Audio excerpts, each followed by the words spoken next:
Pelaburan tak masuk akal? Hati-hati kalau ada mana-mana ejen produk pelaburan yang ajar tuan-puan untuk beli ataupun melabur dalam produk pelaburan mereka menggunakan 100% duit gaji daripada tuan-puan, walaupun produk tersebut adalah produk emas sekalipun. Dan ejen emas tersebut adalah ejen emas public gold sekalipun. Ia bukan tentang mana-mana syarikat tetapi tentang prinsip.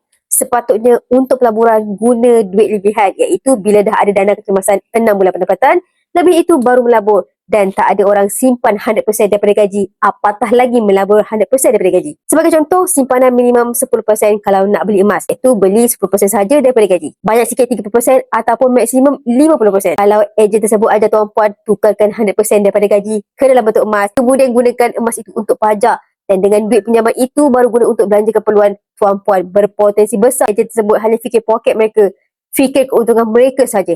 Di Public Gold ada satu kaedah yang mudah, murah dan patut syariah untuk menabung emas, iaitu melalui akaun emas GAP ataupun Gold Accumulation Program.